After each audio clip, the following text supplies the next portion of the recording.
Hi everyone, it's Anna here with a new episode of Middlegame Strategy here on Chess24. You know that last week we had a very special day. It was the birthday of Chess24. We celebrated our second anniversary. So we had 24-hour live shows. You can see what we did last week on Wednesday. Banter Blitz, Handicap Banter Blitz, question and answer session, Tactics show with Sopico, Middlegame Strategy with me. You can check all those great videos on our shows page or on YouTube. So if you want to have some more fun, check those videos out because it was a very entertaining day. We even had our birthday cake in the video. So if you want to see how we celebrated Chess24's birthday, you should definitely check out those videos. Today we will start a new topic because we already discussed the hanging pawns and the isolated pawns. And what we will do in March mainly is focusing on weaknesses. So it won't be any typical pawn structure. It won't be similar to the isolated pawn and hanging pawn structures, mainly. But what we will do is see some games where the opponent plays badly. So that will mean that when your opponent is careless and he doesn't know that much about strategy, he will make weaknesses in his pawn structure. So there will be weak pawns and weak squares. And this is what we will learn to exploit in the coming series. So this show and the next ones will all be about exploiting those weaknesses in the opponent's pawn structure. We will start with the doubled pawns and I will bring up the board. I hope that... Oh yeah, Corange is saying that you even heard us singing. Yes, Sophie and we were singing Happy Birthday to Chess24. So check that video out if you want to see how badly I sing. Today's topic is about where's my chessboard? Now, that's where the problem begins. Here we go. So this is the board, and once again, we have a great Kasparov game because Kasparov is brilliant. I love his games. And the best is that there are so many simuls that he played, and I just love these games that he plays in simuls because it's when the opponent plays badly or not so well as top players, and it's very instructive to see how he exploits the opponent's mistakes. So if you want to learn about chess, my tip is to see simul games where world champions beat lower rated players, but it's very instructive. So you can learn a lot from those games. Let's begin because a lot of talking, but not many moves made on the board. So today's topic, exploiting weaknesses, especially doubled pawns. There will be doubled pawns in the castle. So black's king will be weak and you with white will exploit it. Let's see.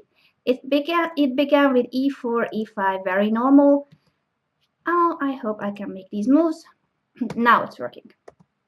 The Spanish, and as usual, we just skip the opening because this show is about the middle game part. And here, this I actually have to mention that after d4, the good move is to move the bishop b6, for instance, and e takes d4 is already a mistake because it gives up the center. I'm sure that you understand this. Before there was a pawn on e5, and after this capture, e takes, c takes. Look, the e5 pawn has disappeared and the c3 pawn has disappeared.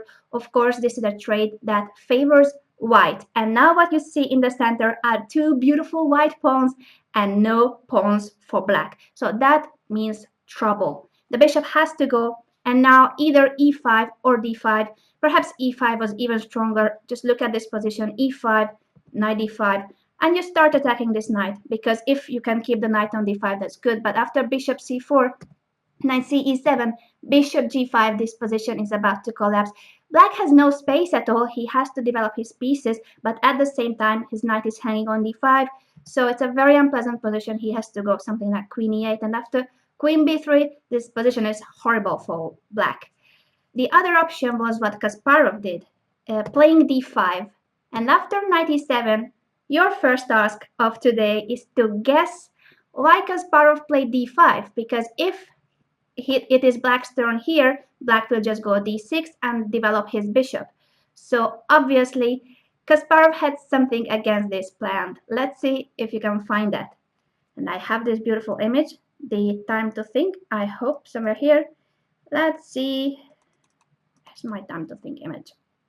Anyway, you should think with white what to play here.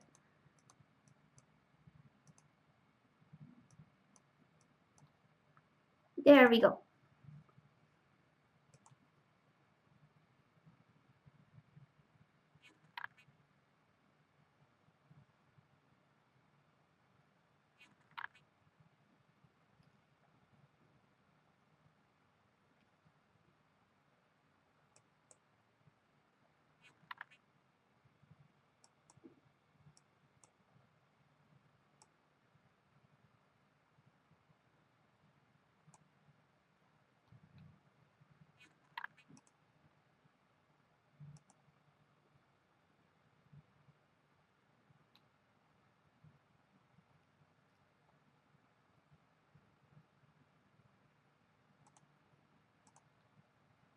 I will bring back the camera now because I think you've had enough time to think, and so many good moves have been mentioned. Of course, in this position, there is not just one single good move.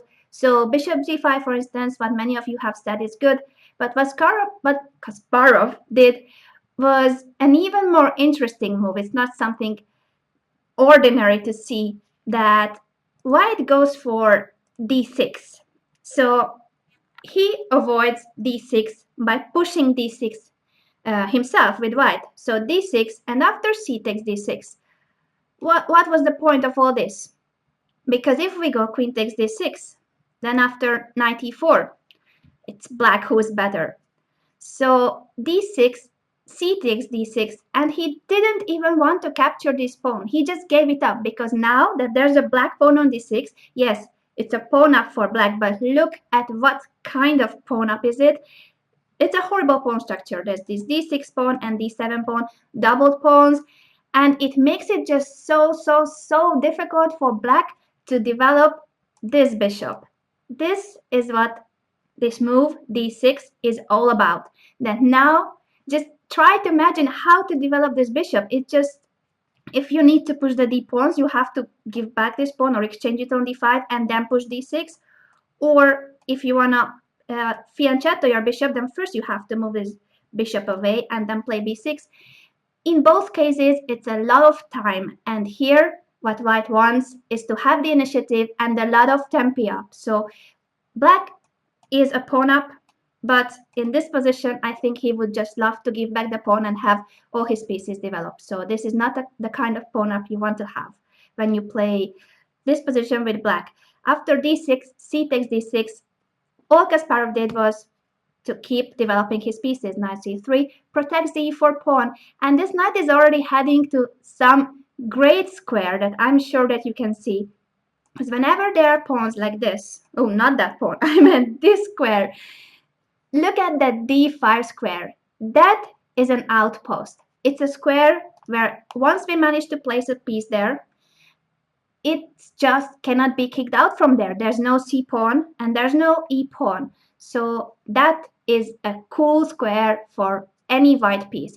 Of course, now there are black knights protecting it, but this is a structural weakness. And weaknesses in the pawn structure are permanent weaknesses unless you exchange something, unless you change the pawn structure. But if nothing happens, if there will be no trades, then this pawn structure will remain like this for the whole game. So the d5 square is a weakness for the whole game, and the d6 pawn is also a weak pawn for the whole game.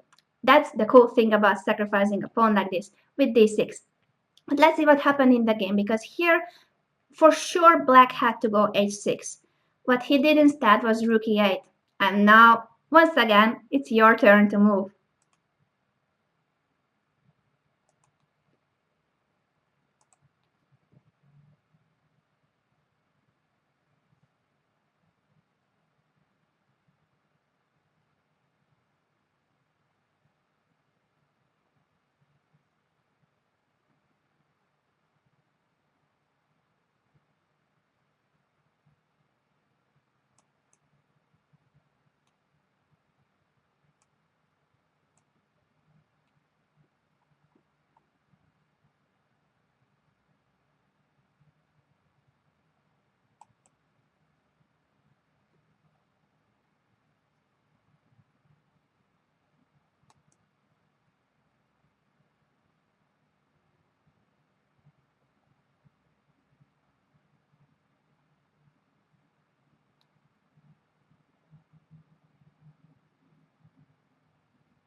You guys are so quick. Everybody has said bishop g5 and that's the strongest move in this position. I will show you how strong it is. Of course, as some of you have pointed out, it's a very logical move. It develops the bishop and it fights for the d5 square. That's the square that we want to have for the knight. So yeah, we want to jump to d5 with the knight. So let's attack this knight. That's the knight and the e7 knight that are protecting the d5 square. And if you start thinking what can be black's response to bishop g5, then you realize that black is already in a big trouble, a very big trouble, because we are threatening to capture on f6. Of course, bishop takes f6, g takes f6. That's a horrible pawn structure.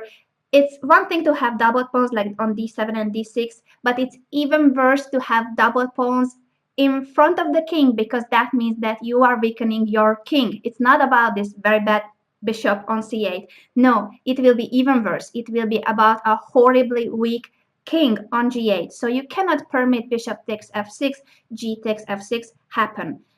But how to avoid it? You can't really protect f6. If you move away with that knight, then the other knight is pinned on e7.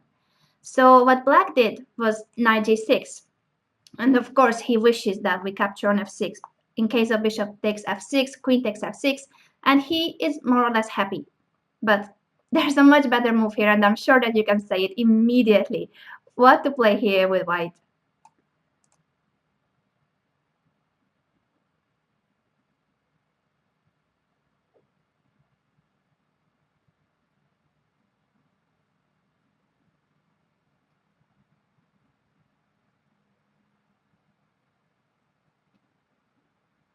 I won't even bring up the time to think image, because I think you will say it immediately that the right move is, of course, knight d5. Before we keep on discussing this position, Cohen asked me why not knight c6.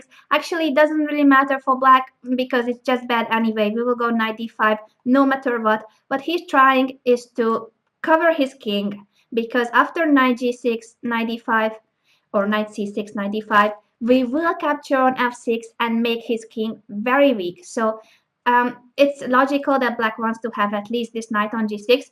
Not that it helps a lot, but he's trying to protect his king. Knight e5, very strong move. Of course, we are using the pin and we want to capture on f6, but by forcing the opponent, capture with a pawn. And there's no way to avoid it. Maybe the only thing that black could do is to sacrifice an exchange by playing rook e6 and capturing on f6 with the rook, but come on, that's material down too, not just this horrible structure.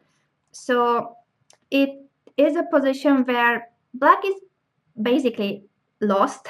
All you need to do is play the best moves in the coming positions as well. Of course, we cannot just sit back and say that, okay, we are winning and that's it. No, we still have to play the best moves, but this position is just very, very bad for black. What happened in the game was a6. Just seeing that if we want to give up this bishop, of course, Kasparov just moved the bishop back. You could play bishop c4 too, but bishop d3 protects the e4 pawn. Why to give it up if it's not necessary? What we want to do is capture on f6, and after this move, black cannot create any threat. Black cannot do anything about the capture on f6. So what he played was knight e5, and now, very important, you need to tell me how to capture on f6, because we will capture on f6, but there are two options: knight takes f6 and bishop takes f6. Which piece do you want to keep on the board, and which piece shall we exchange on f6?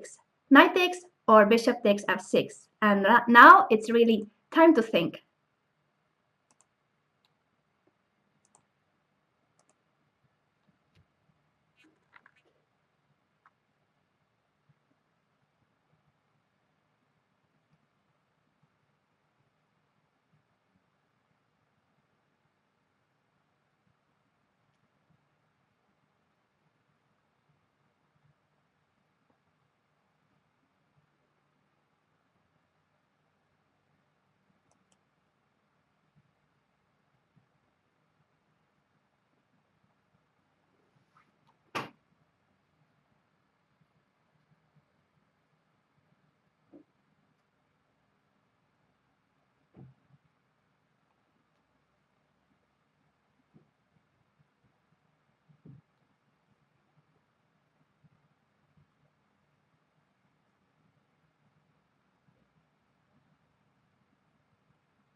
I will bring back the camera because I've seen the good move already from all of you. Congratulations, everyone. You all said bishop takes f6. It's because we want to keep this knight on d5. And as you said, it's going to be a monster. So yes, you might think that after knight takes f6, g takes bishop h6, we are about to give mate to black. Yes, this position is very good too, but it's not as good as the other one because here it's still not so easy to give this mate on g7, so you might want to play knight h4 and then somehow bring the queen to g4, but with this knight on e5 and also taking into account that black can go king h8 and rook g8, so it's not that obvious that we are giving mate here. Also, this knight can go back to g6. So yes, this position is good. The knight takes f6, but the other one, bishop takes f6, that's just even better because what remains on the board, and whenever you trade pieces, you need to think what you will remain on the board because after bishop takes, g takes, of course, look at that horrible pawn structure, look at that weak king on g8, and that we have a monster. This is a beast on d5. This piece controls the whole board. The knight on d5 can attack the king. The knight on d5 is also attacking the queen side. It's blocking the d6 pawn, and if it's blocking the d6 pawn, then it's blocking the d7 pawn. That it means that it just blocks, paralyzes black's whole position. So yes, we capture on f6 because we want to ruin the opponent's pawn structure in front of the king, but we also take into account what remains on the board, and what we want to have on the board is this beautiful knight. This is a dream knight. This is the knight you want to have in all of your games. An outpost on d5, nothing can kick that knight away from d5, and on top of that, horrible pawn structure, doubled pawns on the d file, and now even worse, doubled pawns on the f file, open g file, all that stuff. And now, after capturing on f6, of course, the next step is to how to progress, because yeah, we have a cool knight on d5, but in itself, it won't win the game. We need more pieces. So tell me, how would you play here with white? You should detect the weaknesses on the king side. The king is weak, of course, and those pawns are weak, but I also want to know which squares are weak on the king side and how can we use it? How can we use those squares? Time to think.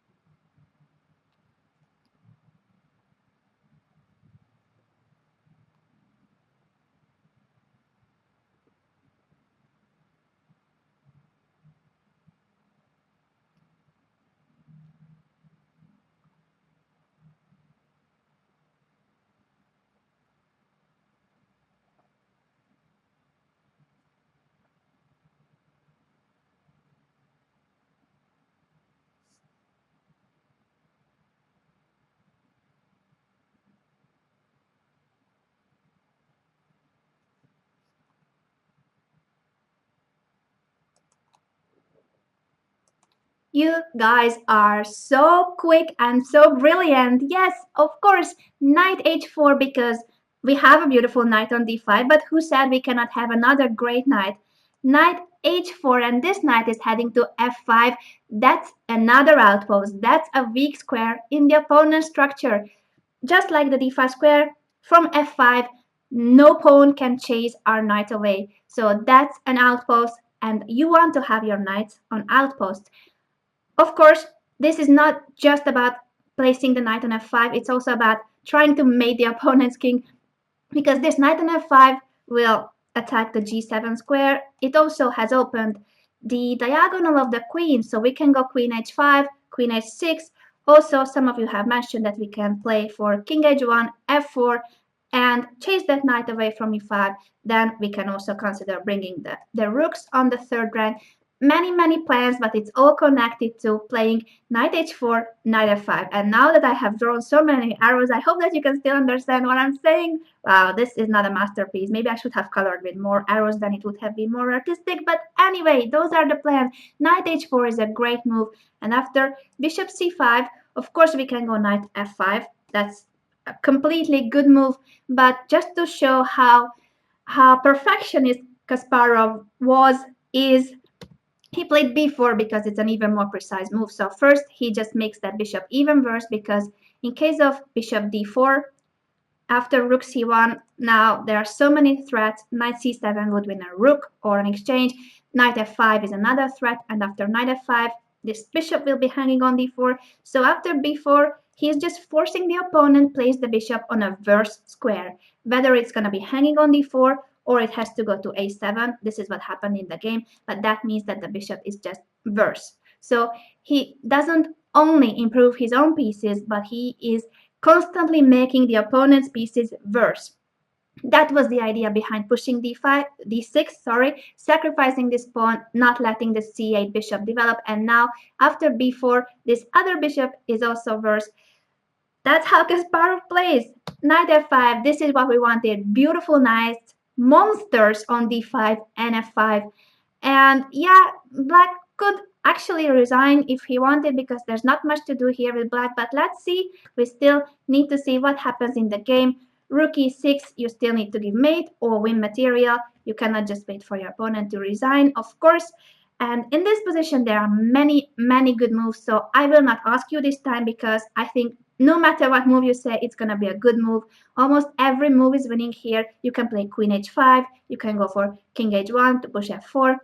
What Kasparov played is a very interesting move, a4, and it's connected to bringing a rook through the third rank, and also to doing something even more about that a7 bishop, because once he could play b5, once he manages to play b5, b6, after that, of course, we can play f4, and so he would just completely block the bishop out of the game as well. So he wants to go b5, b6. You will never be able to capture that if you bring the queen. If you bring the black queen to the queen side, then you're going to be mated on the king side. Also, after a4, you can play rook a3. So let's see how it happened in the game. Black tried to avoid those pawn pushes with b6, but actually it just made things worse, because now after b5, that bishop is dead. So there's a very bad piece now on a7 too. Not only that, the c8 bishop and the a8 rook have not been developed, but after b5, he blocked the bishop diagonal forever. And now, of course, once he finished with paralyzing the other bishop as well, he goes for rook a3, and that rook will end up giving mate on the other flank. It's just a beautiful rook swing on the third rank. Bishop b7, and well, there's only one way to bring the rook from a3 to g3 or h3. That's moving the bishop away from d3, but bishop b1, even though it's on the back rank, you normally don't place the bishops on the back rank, but here it doesn't matter. Here you only need to just place that bishop somewhere where it's not disturbing, because what matters is to have this rank, and the queen will come to h5. So you don't want to play bishop e2, because then you are disturbing the queen's diagonal. You do want to move the bishop on the other diagonal and play rook h3 or rook g3, queen h5, and give mate. That's all. That's so simple. After rook c8, whether queen h5 or rook h3, both moves are winning.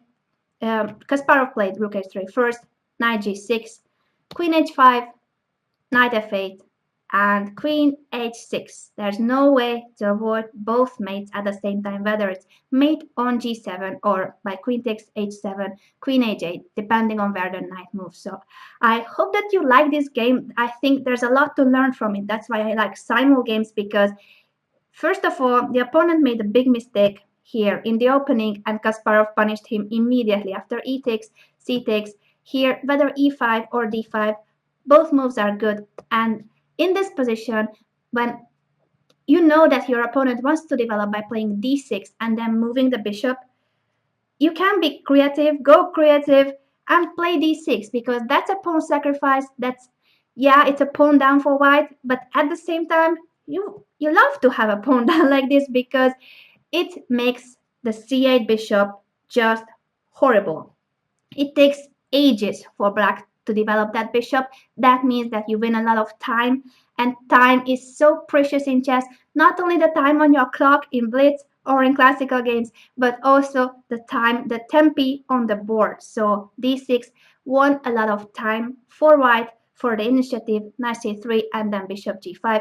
That's why black had to go h6 here to prevent bishop g5. That was important, but he missed it. So this was perhaps the last mistake. After bishop g5. This position is just very close to losing already for black, if not lost immediately. So bishop g5 was a very good move that you guys guessed, and knight d5.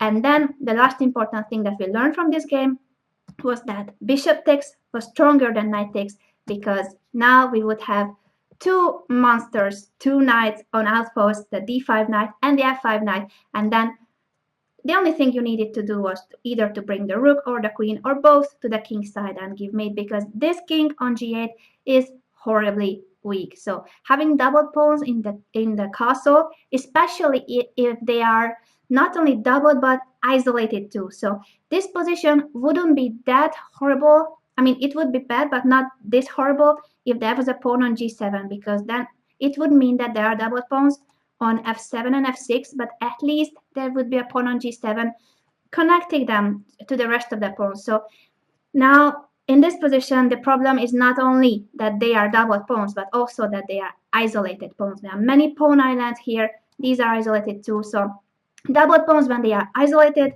then they are really weak. The pawns themselves are weak, and the squares in front of them are weak as well. And around them here, the g7 square too, the h6 square, are all squares that the pawns are not protecting. Let's see another game, because there's still a lot we can learn from similar positions, actually, and another Kasparov game. I love Kasparov simul games. I think I've already said that. So let's just go through the opening very quickly. It was once again a Spanish, but in a different way. Check, castle, castle. And actually, this position is already bad, because once again, black did not avoid bishop g5. So I'm sure that all of you would have played bishop g5 here. It's so unpleasant, because now, of course, we are threatening the same, knight d5. And even if black captures this knight, like here, bishop takes c3, b takes, it doesn't have that much, because after h6, of course, we will keep this bishop on the diagonal. So that means that you cannot really move the queen away, you can't move the knight from f6, and it's really, really unpleasant. So if bishop g5 and something else, because the opponent played bishop b7 in this position, I will not ask you, because it's so obvious that knight d5 was the move. But what you will have to guess is what happened later on, because in this position, once again, we want to capture on f6. We want to capture on f6 because we want to destroy the opponent's pawn structure in front of his king. But here, again, you have the option of capturing either with the knight or with the bishop. Now, please think if this is the well, if it's the same situation as the previous game, or is just similar, whether you would capture on f6 with the knight or the bishop. Tell me which piece you want to keep.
You all said bishop takes and knight takes, so both options, and actually both groups are right because there are cases where both moves can be really good. Okay, actually in the previous game too, keeping the bishop by playing knight takes f6 was not bad. Simply in that game, bishop takes f6 was a lot stronger. Here the difference is not that much, so it's your preference. It's up to you whether you want to keep the knight or the bishop. I will show you both cases. So if we play knight takes, the idea is to keep the bishop by playing bishop a6.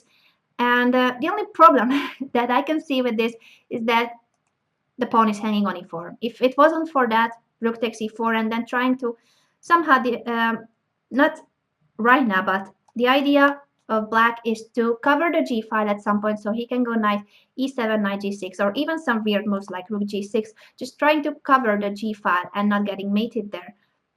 While in the other case, bishop takes f6, g takes, the knight is not hanging, so sometimes it's also about tempi.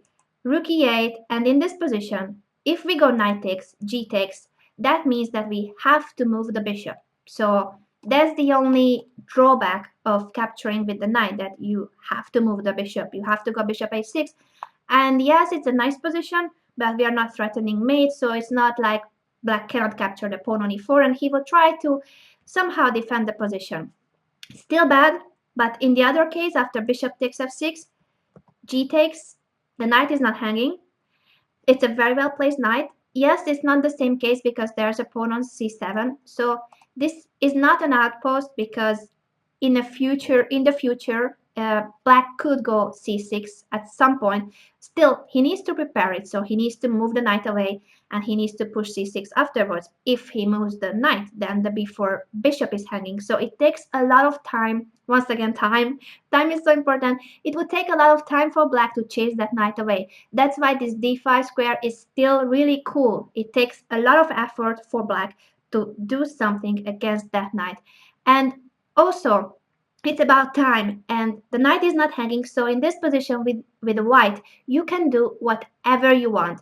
If you want to protect the e4 pawn, then you protect it. If you want to attack black's king immediately with other pieces, because you need more pieces than just this knight on d5, then you can do it. So that's a very, very good feature of this variation, that after bishop takes, g takes, it's really up to you what you do here. Nothing hanging, you can decide what to do in this position with white. And actually, I will ask you what you want to do here because there are many nice moves. And I would like to know, because that's very important, if you care about this hanging pawn on e4, or you just say, let's go with the attack. I don't care giving up that pawn. All I want is to mate the opponent's king. So show me in which group are you. Would you protect the pawn on e4, or would you keep the attack going? How to attack if you want to attack? That's something important to answer too. And I guess it's time to think again. And we are back with the same position. I hope that my internet will stay this time. I don't know what happened, but hopefully now you can hear me and see me, and we will still discuss this position because the question was whether we should protect the pawn on e4 or still just say that we don't care about the pawn, all we want is to attack the black king and somehow build up an attack because there's a very great knight on d5, but that's only one piece. You need more pieces in the attack. So yes, the correct answer was, who cares about that pawn? What we care about is giving mate to the opponent. So let's see how can we attack the opponent in this position. We need to bring more pieces to the attack. And so many of you have said the right moves because in this position, you can go, for instance, knight h4. It's a plan that we have seen in the previous game. Many of you have said it, and congratulations to you guys. Knight h4 is a great move. You are preparing knight f5 and also queen g4, queen h5. So you open the queen's diagonal, and you also had to f5 with the knight. So knight f5 and then queen g4, queen g7 would be already a mate. So this is a very, very strong move. But Kasparov played was another great move. Queen c1, because this is the other way to bring the queen. So he's heading to h6, because after queen h6, if the opponent lets us play queen h6, then knight takes f6 would be a mate after king h8, queen takes h7. So that's the other way to use this knight on d5. So it's a brilliant knight. And thanks to these horribly weak pawns, we can even capture that pawn. So just by placing the knight on d5 and going queen h6, we have a mortal threat. Knight takes f6 and queen h7 mate. That's the other way. So you either bring the other knight, knight h4, knight f5, trying to give mate on g7, or you play for queen h6, knight takes f6, queen h7. Both are very good, both are very strong. The opponent prevented queen h6 with king g7, but now after queen f4, the queen is coming anyway. Also, it was possible to go for knight f4 and knight h5. There are just so many good moves in this position, so it depends on your taste how you want to play. Queen f4 is what Kasparov chose, and here, of course, as we said, Black would love to exchange this knight on d5, eliminate it, chase it away, do something against it, but since this bishop is in the air, no, it's not green. Why am I coloring it green? Yellow at least. I like coloring pieces and squares to show whether they are strong, weak. You know that, guys. I'm trying to paint the board sometimes. So this bishop would be hanging on b4 if the knight moves. That's why the opponent played bishop a5. And now his plan is to play knight e7 and start exchanging pieces, because you know that when you are defending, you need to exchange pieces, especially the queen you would love to exchange. Yeah, that's a dream, because in this position, black is unlikely to succeed in exchanging all the white pieces, all the attacking pieces, but that's a good objective. When you are defending, you have to thrive for exchanging pieces. Try to exchange the attacking pieces of the opponent, so the less pieces, the better for you. The less pieces, the safer your king is, especially if you can trade the queens. Rook a d1, very clear, protecting the d4 pawn so that he can go knight h4, knight f5. This is what you know, that you want to head to f5 with the knight. And it's not, in this case, it's not that much about the pawn, but more about squares, because if we go knight h4 immediately, after knight takes d4, I'm sure that Kasparov didn't worry about the pawn. What he cares about is that this knight is protecting the f5 square, so he doesn't want to let the opponent do that. That's why here rook a d1, he's patient, and next move he will go knight h4, rook a d1, developing a piece. This rook could go to the third rank afterwards, and knight h4, knight f5 is coming anyway.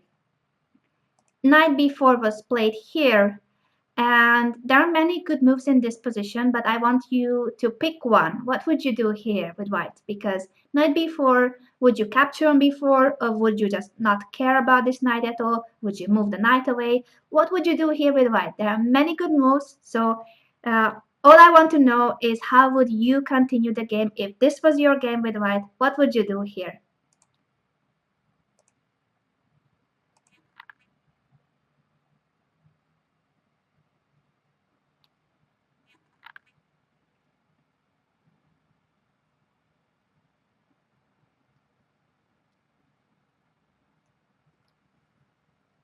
Correct, you are right that it was not knight e7 but knight b4. I was messing things up. Yeah, the bishop had to move to play knight b4. Knight e7 was not possible because of queen f6. Thank you for correcting me. Sometimes I say silly things. You definitely need to tell me in the chat that, Anna, pay more attention, say the right thing. So thank you, Corinne.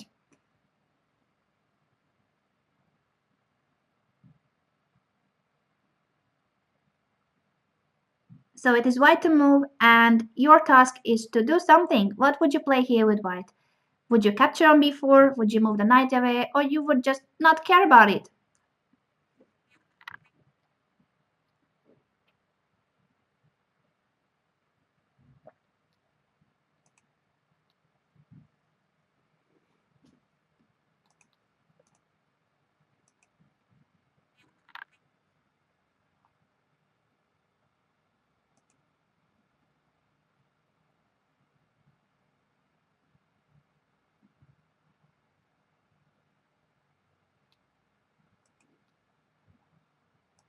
This was an easy task because all the moves you have said are correct, or maybe you are just too great. You are very, very talented, very skillful chess players, all of you. I don't know the rating of you guys, so you can tell me in the chat What's your rating? I'm really curious, and I'm also curious where you're from. So I like to see where my pupils are from. So tell me in the chat your rating and where you're from.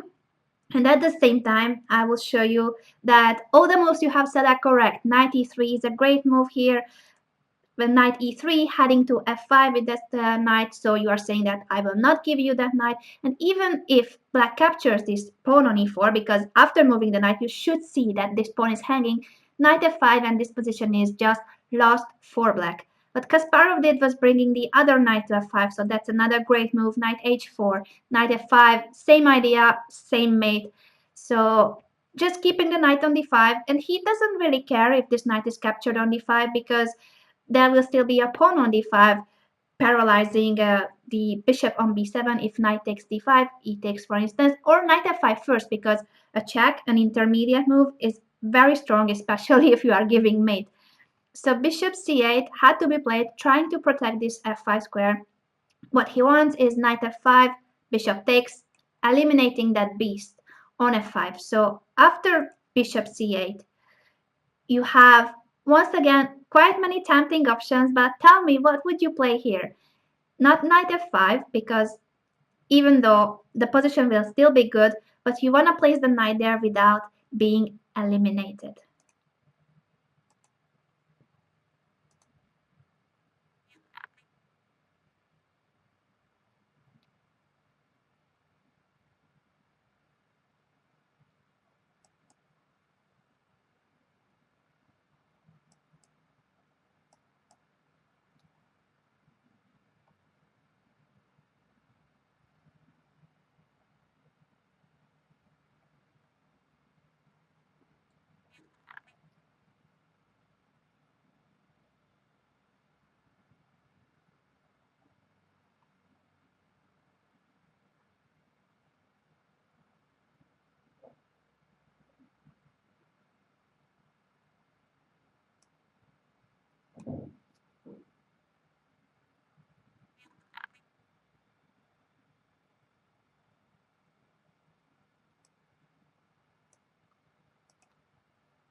All right, let's bring back the camera. And once again, all the moves are great. Congratulations, everyone.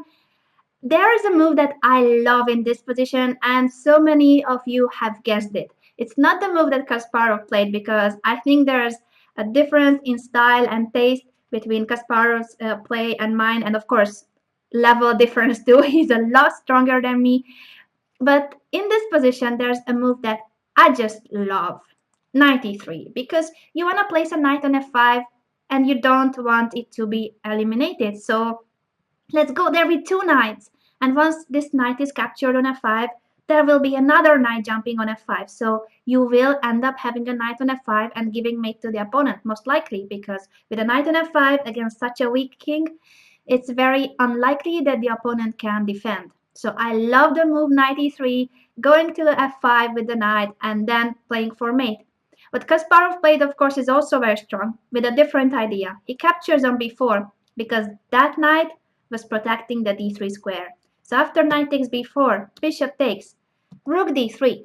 The rook left. The rook is going to the king side. Yes, maybe this is even stronger. I don't know, but I just still love knight e3. And I think both moves were leading to a very powerful mate attack. I think it's not possible for black to defend here, because if you look at the board, all that you see is that the black king is horribly weak. This pawn structure is awful. Double pawns, isolated double pawns, that's the worst you can have. And in front of the king, that's the worst of the worst. So that's that's just horrible. So here the black king is very weak, and on top of that, all the black pieces that are developed are on the opposite flank. What are those guys doing on the opposite flank? They would need to be on the king side protecting the black king. You cannot protect the black king with the bishop on a5 and the knight on b4, nor this rook on a8 and the other rook on e8. None of the pieces are helping. So the pawn structure is horrible. Many weaknesses, very weak king, and on top of that, all the black pieces are doing something else not protecting the black king. So this position is lost either with knight e3 or knight takes b4 and bringing the rook on the third rank, giving mate. Here, I guess black had to go rook g8, but anyway, the position is lost. But he played was bishop e6, and now after rook g3, king f8, you need to think. But before you think, I will answer the question because I've seen that you guys have told me where are you from and what's your rating. Thank you guys. I'm from Hungary and I live in Spain. So if you did not know that, that's where I'm from and that's where I live. And I love chess. I'm an international master and I have this weekly show on Chess24 every Wednesday. So if you want to join my pupils, if you want to be my pupil, be here every Wednesday. Many times we also have thematic tournaments. That's what the other people were asking, if we have a tournament today. Not today, because we started with this topic just now. So there's no thematic tournament today, but most likely next week. So stay here. It will be announced. The show, the lecture, is every Wednesday, usually at 6 Central European Time. And normally the thematic tournament is just an hour after the lecture finishes. So probably next week, but stay tuned for the announcements. We will have not only a lecture, but also a thematic tournament. And let's see, what would you play here with white? Because we are winning, but you need to finish the game. So what's the best move here with white?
All right, let's discuss it because I've seen the good move already from many of you.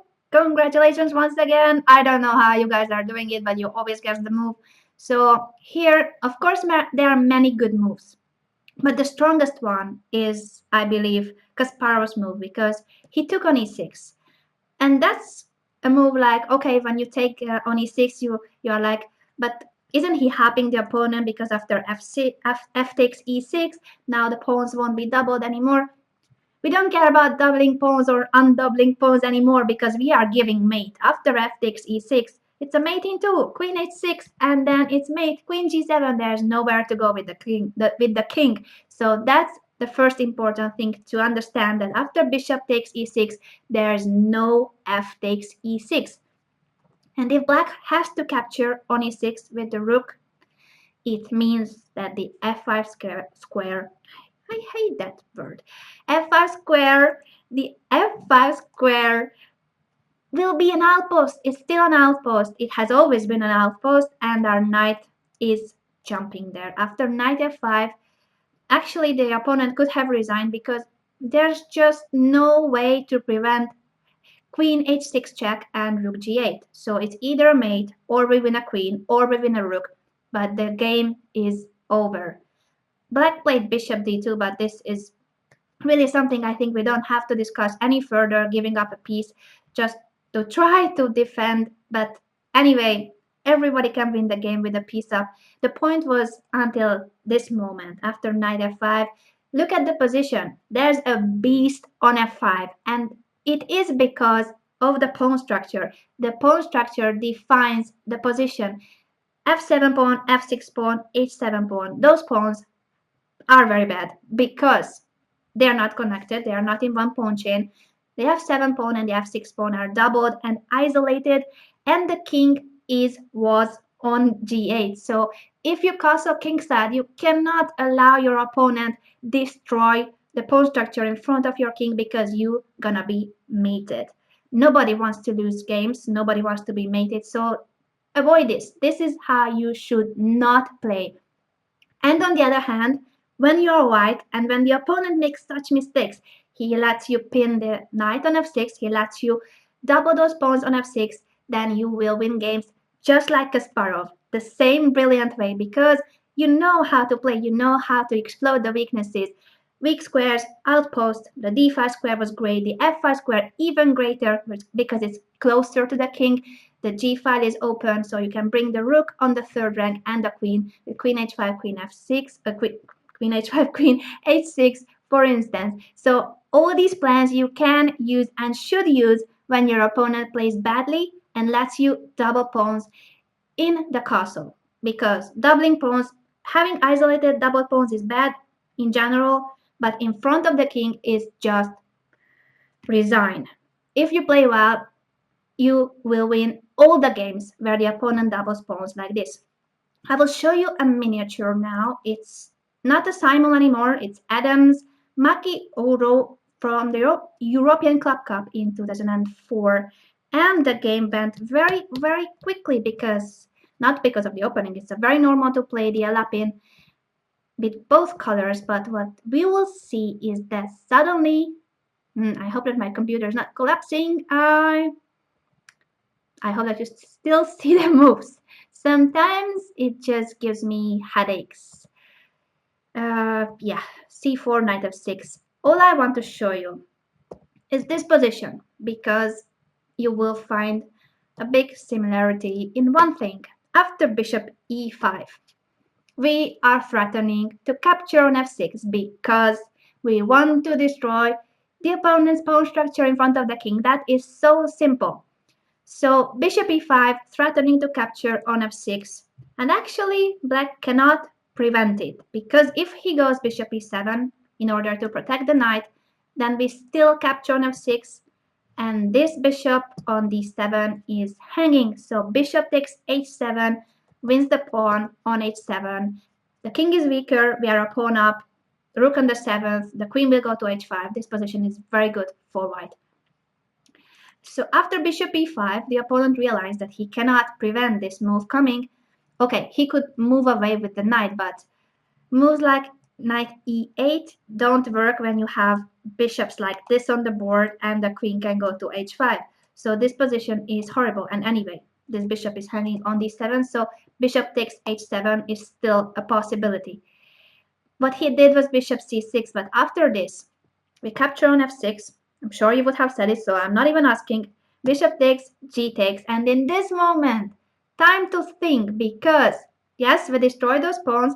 They are not isolated, they are not as bad as the previous pawn structure, but still, the black king is alone. There are no defenders, and that's the big problem here. Not only that the pawns are doubled, but that the king has no defenders, and I want you to attack as much as you can. So how to win this position right now?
There we go. Once again, you guessed the move. Wow, wow, wow. Bishop takes h7. Yes, it works. We sacrifice a piece in order to destroy the black king's pawn structure. Well, the black king pawn structure. That doesn't make sense. The black castle. Even more. We capture on h7. Give up the bishop. But now this king on the h file and the g file are those files are simply open for us. So imagine having a queen there, imagine having a rook there. That would be made, and this is what we will achieve with checks. So queen h5 check, king g8, and here, very important, this is the last time I put a time to think image in this game because you need to make the most precise move here with white.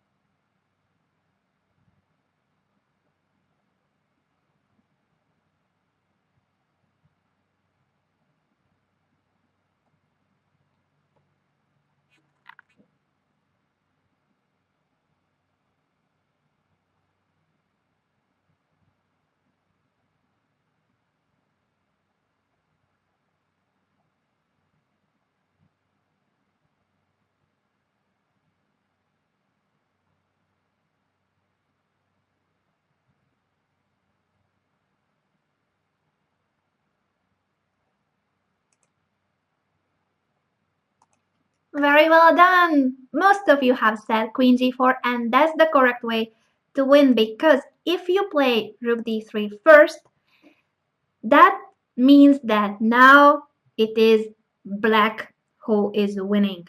So be very, very careful even when you are having a mating attack, even when you play this beautiful bishop sacrifice on h7, it doesn't mean that you will just simply win the game because of this correct move. Yes, that was the way. Queen h5 was good, but still, in every turn, you have to play the best move. You cannot let your opponent escape. After rook d3, black can go rook d8, and now the king has a route to escape. Ouch. So the king can hide, and we are a piece down. That's painful. Please pay attention. Don't ever give a chance to your opponent to escape. Queen g4 is a check. Everything that goes with a check is great because you are forcing your opponent to move the king. There's nothing to cover the g5, so the king has to go to h7, and there's no other file next to the h file. He cannot hide anywhere after rook d3. The queen cuts the king on the g file, and the rook comes to h3. It's a mate. There's no way to prevent it. So that was the way. Thank you to everyone who guessed it. Bishop takes f6, g takes, bishop h7 was a very important piece sacrifice with the idea of giving a check, then another check, and then playing rook d3. So this is another motive that you should know when there are doubled pawns in front of the opponent's king. And there's a last game for today that we will see. And it's not a simul, and it's not someone playing an underdog. It's a Karpov Kramnik. It was a rapid game from 1998. But still, you will see that Karpov just outplays Kramnik because there will be double pawns and he will have an outpost for his knight. And that's what we want. That's what we are learning today. So let's just go through the opening very quickly. And here, this is all known, this is all theory. In this position, after knight f3, bishop f3, there are games in this position. It's not new. Okay, maybe it was one of the first games that was played in this position, but still, it's a position that is not considered to be that bad for black, but it's gonna be quite unpleasant soon. And the reason for that is that after bishop e5, we can and should capture on f6. What's, what's the idea behind this? What happens if bishop takes? Bishop takes because yeah, wow, we want the opponent to capture on f6 with the pawn. Woo! But he can capture with the bishop. And so what? What's the plan here? What do we have here with white?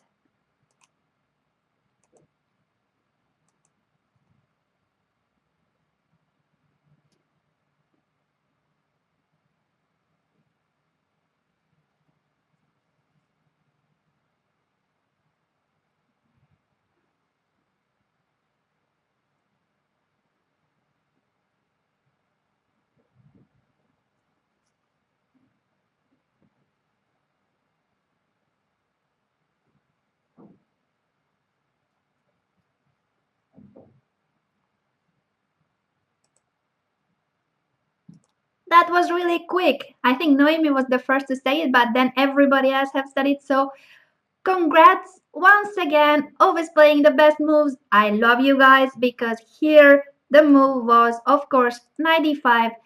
That's a great pin on the c5, so the knight cannot be captured. The queen would be hanging on c7. The queen has to go somewhere, and then we capture on f6. This position is not about double pawns. It's simply a different type of structure where we have advantage with white. I will explain it because even though it's not our today's topic, it's about strategy. The problem here for black is this c6 pawn. It's weak-ish. It's not only about the pawn itself because it's not likely that we're gonna capture this pawn anytime soon. It's well protected. The problem is that it's blocking the b7 bishop's diagonal. So that bishop won't be active unless black can push c5. But he cannot play c5 here. That would be a pawn just on pre. We can capture it. So what happens if he goes rook c8 preparing c5? Then the problem is that we have the d file. Open files are so important in every position, doesn't matter what pawn structure, open files are very important. Here the d file is the only completely open file and we have it with white. So rook d7, a rook on the 7th rank is great. That's why you should have your rooks on open files, and if you can penetrate with rook d7, that's even better. So this position is really cool for white.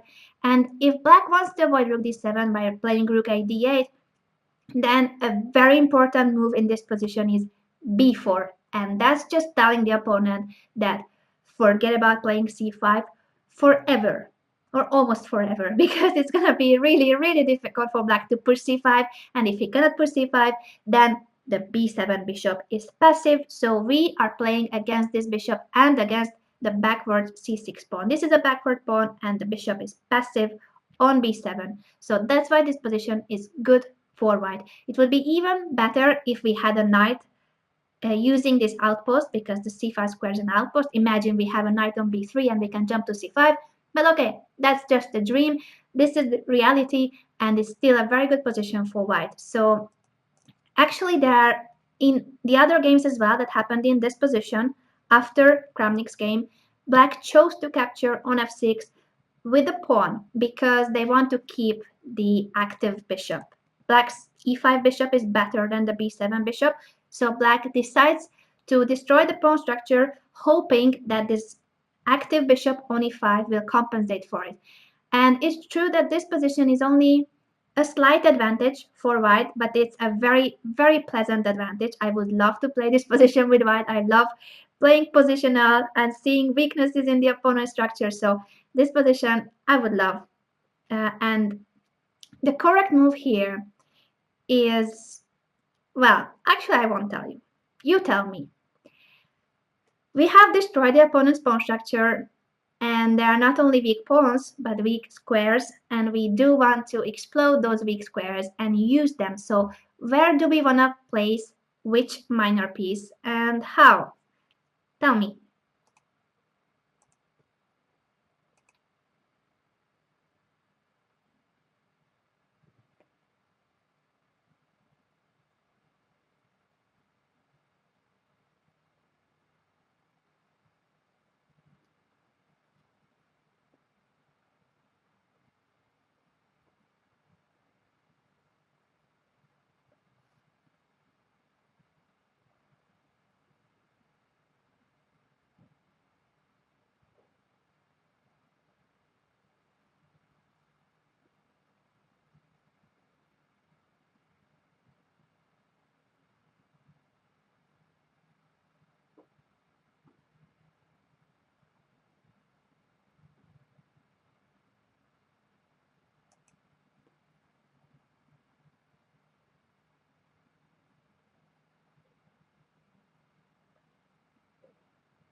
Alright, let's discuss this together because it wasn't that simple, but I've seen many good ideas. The point is that here, of course, we would love to have our knight on f5, but knights cannot fly, nor any other piece, so this is not an option. We could try to maneuver the knight to f5 by playing knight e2, knight d4, knight f5. But take into account that the opponent wants to prevent this. So as soon as our knight jumps to d4, it will be captured. Or after knight e2, the opponent plays c5. That might be even worse. The point is that we cannot just believe that we will be allowed to go wherever we want always. Of course, it's good to see a maneuver, it's good to have good ideas, but sometimes we cannot carry them out. What we can carry out here, and it's also about the f5 square, because this square is great. That you know, that's an outpost. And if we cannot go there with the knight, why not place there a bishop? That's just 2 steps away. Bishop g4, bishop f5. On top of that, after bishop g4, and that's what Karpov played, we are threatening rook d7. So black has to do something about rook d7. He went for rook a d8. And now, after bishop f5, look how annoying that bishop is on f5.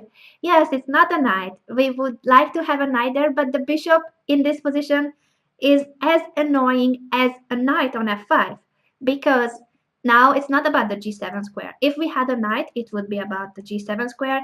If we have a bishop on f5, it's about the h7 square.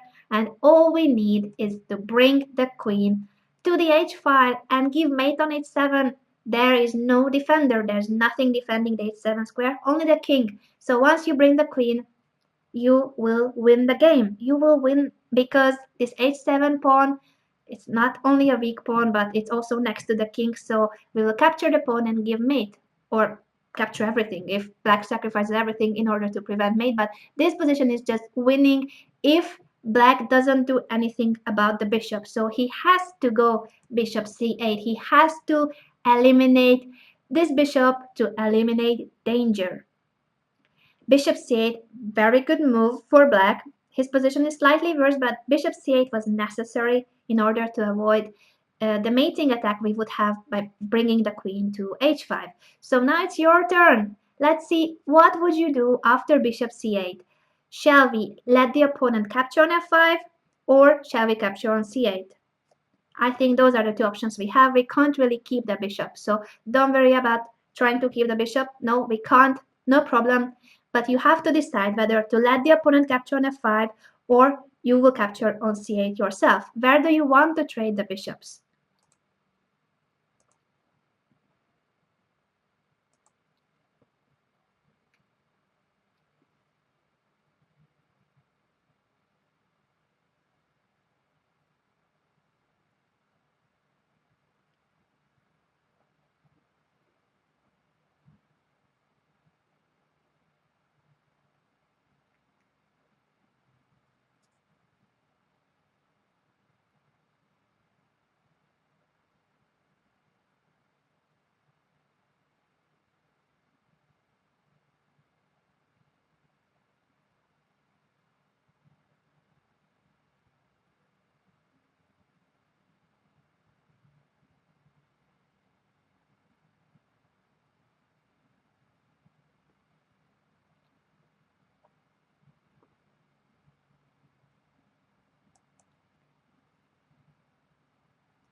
Let's see who said what. Most of you voted for bishop takes c8, and that's the good move. I want to emphasize that whenever there's a weak square, the f5 square is a weakness in black's pawn structure. It's an outpost for our pieces. There's no pawn that can chase our piece away from this square. So it's a hole in black's position. Think of it as a hole. Not only this square, also the h6 square, for instance, g7 is also weak. Everything connected to this g takes f6 is weak, but let's now focus on the f5 square. That's a hole in black's position, and what you don't want is to place a pawn there. So you don't want to let me just make a random move, a4, and show that bishop takes f5, e takes f5. Now, what used to be an outpost for our pieces is just a pawn. Yes, it's our pawn, but what we're gonna do with this pawn on f5? We cannot push it, we cannot do anything with it, and it's not like having a piece there. This pawn is not as useful as having a knight there, a bishop there, even a queen, any piece, just not a pawn. So if there's a hole in your opponent's position, don't ever capture there, don't ever take back there with a pawn. Try to avoid it if you can. So after bishop c8, it's very important to capture on c8 with white, because you want to keep this f5 square as a whole. That's where in the future our knight could arrive there. Not by flying, but by a maneuver. But that's a square that you want to use. If you place a pawn there, you are losing that outpost. Don't capture there with pawns. If you see a hole in the opponent's position, you don't want to place a pawn there, you want to place their pieces, not pawns. Another thing about bishop takes, e takes is of course the e5, so that's also something that some of you have noted, that if we open the e5, that's for black. Black has a rook there, but mainly just think about weak squares are for our pieces. That's how we can exploit weaknesses in the pawn structure. You want to place pieces on the weak squares of the opponent. Don't place their pawns. Bishop c8, bishop takes, important, and after queen takes, whether queen takes or rook takes is similar. But this position, after rook ac1, white has finished development. The only piece that was missing was this rook. So now after rook ac1, all the pieces are very well placed. We have a rook on the d file, another rook on the c file, and soon we can start maneuvering. Actually, this soon is right now, because once we have developed all our pieces, it's time to improve those pieces. You will not just sit back and wait.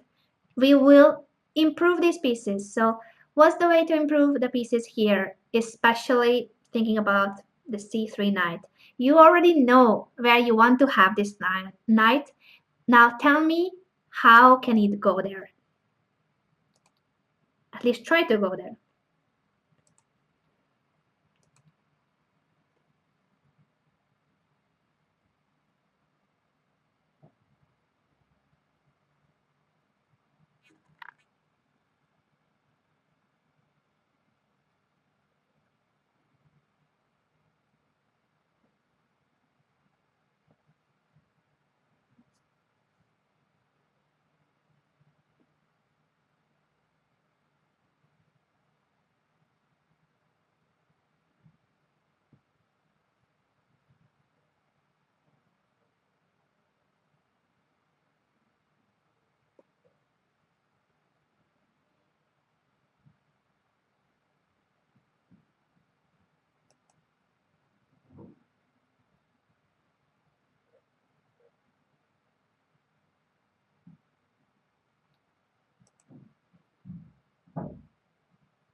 Let's see. Some of you have said exactly the move that Karpov played. Congratulations, I will tell you right now what happened in the game. And others mentioned knight e2. The idea is not bad, because once the knight jumps, this pawn is hanging. That's important to note. That's a tempo. So if we go to e2 with the knight, the c6 pawn will be hanging after rook takes d8. Of course, first we should exchange those rooks and then capture on c6. This is the good idea, but this is not the way to carry it out, because just see where the knight is heading. Yeah, this pawn is hanging, but we want to go to f5, but we cannot go there via d4. That square is protected.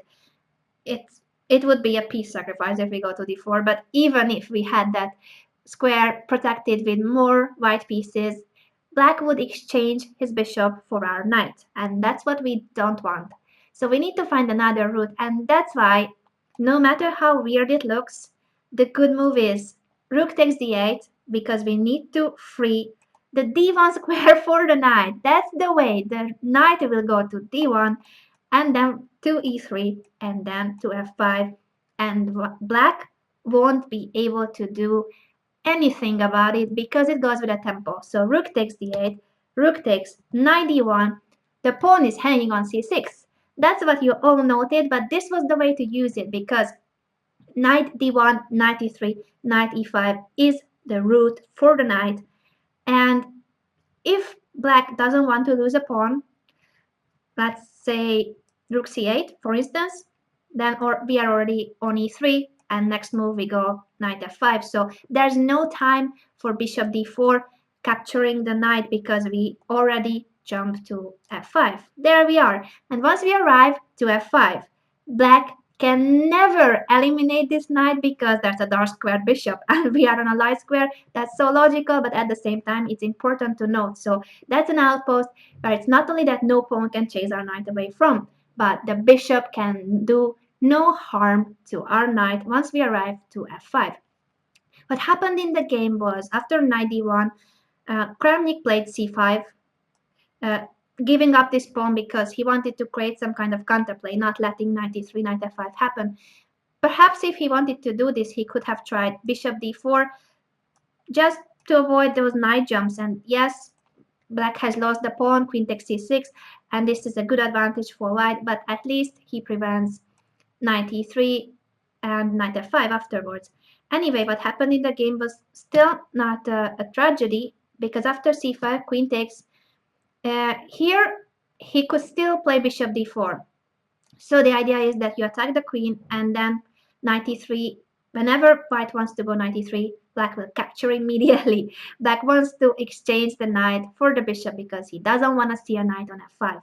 So yes, it was still possible to avoid knight e3, knight f5, but maybe because it was a rapid game, Kramnik played queen b3 here. Anyway, the bishop d4 position was also bad for black, so white would have won anyway, most likely, but after queen b3 it's just so easy for white because he doesn't care about the b2 pawn. Yes, it's hanging, but he just wants to bring the knight to f5. So knight e3, we are heading to f5, and after queen b2, you will have to think and find a beautiful way to finish the game. So I want to tell you more. After queen takes b2, there is just such yes, I will give one tip. Sacrifice. Try to find a way, try to find a mating net that implies the sacrifice of a very important piece.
Wow, wow, wow. Yes, yes, yes. Queen c8. That's a winning move, and that's what Karpov played. So if you thought that Karpov only played in a very positional way, winning endgames, then you are wrong because he also knew how to calculate very precisely, and Queen c8 just wins on the spot. It's something that probably Kramnik missed. Queen c8 this queen cannot be captured. Let's just demonstrate it on the board because it's beautiful. It's gonna be a pawn mate.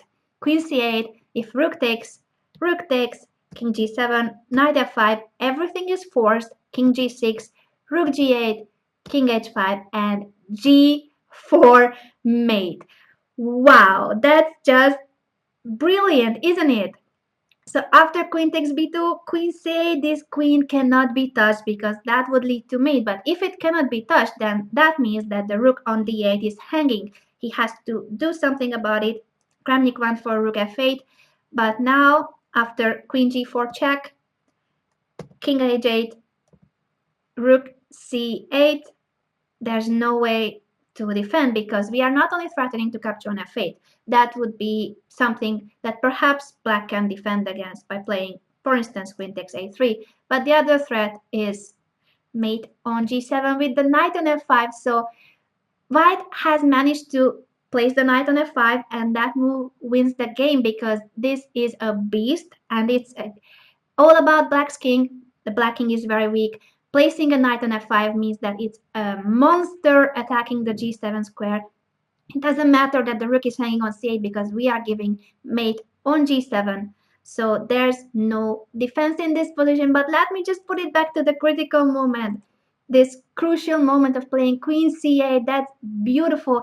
And it's always, as usual, about time. So queen c8, it's not only just hoping that the opponent will capture and that's it. No, queen c8 wins a tempo because we are threatening to capture on d8 with a check. So the rook has to go, and queen g4 is once again a check. So we managed to place the queen from c5 on g4 in 2 moves thanks to this beautiful move queen c8.